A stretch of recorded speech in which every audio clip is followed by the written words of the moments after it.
Gavana wa kaunti ya Kericho, Daktari Eric Mutai, aliwahakikishia wakazi kuondoa mashine za kuchuma majani chai katika mashamba ya kampuni ya wageni endapo angechukua usukani wa kaunti. Ahadi hiyo iliwaacha vijana wengi wakitarajia fursa za ajira na maendeleo.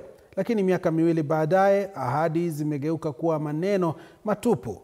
Wengi wa wale walioamini wamelazimika kujitosa katika biashara ndogo ndogo kama njia mojawapo ama njia mbadala ya kujikimu kimaisha. Mwandishi wetu Collins Kiplangat anasimulia.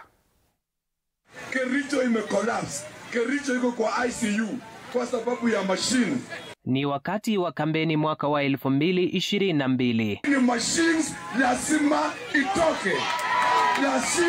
Lazima itoke. Kauli ya Gavana Daktari Eric Mutai ilionekana kama mwanga mpya kwa maelfu ya vijana wa Kericho.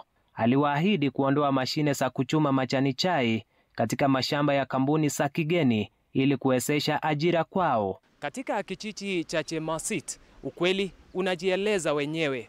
Miaka miwili baada ya uchaguzi, wakazi hapa wanasubiri ahadi zilizowapa matumaini, ahadi zilizogeuka kama safari bila ramani. Ahadi hiyo sasa imekuwa kama funzo, wengi wakibadili mkondo wa maisha na kutoka kwenye kusubiri kwa matumaini hadi kuchukua hatua binafsi.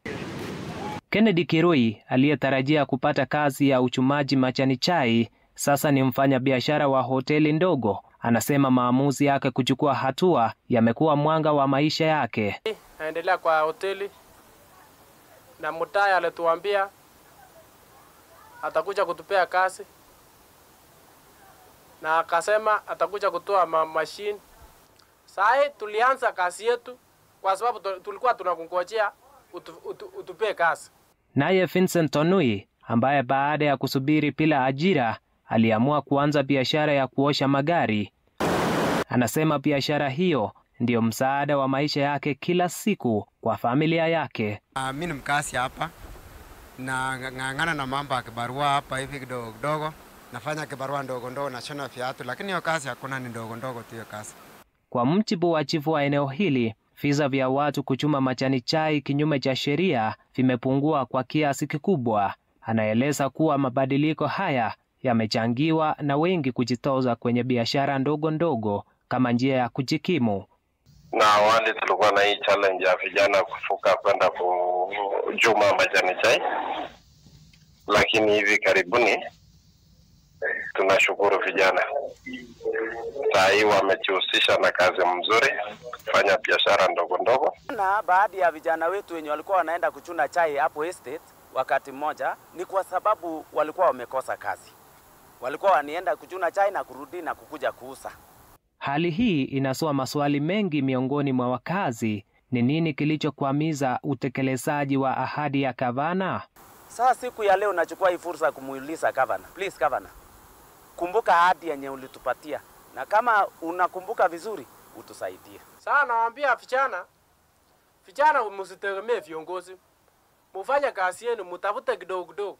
Tulijaribu kuwasiliana na afisi ya Gavana Mutai ili kupata kauli yake kuhusu utendaji wake na hatima ya mashine za kuchuma majani chai, lakini juhudi zetu hazikufua dafu.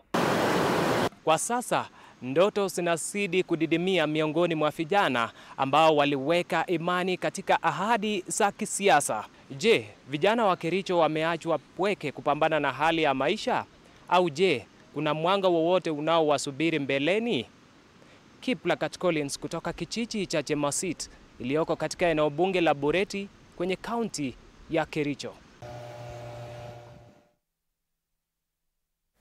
Namshukuru.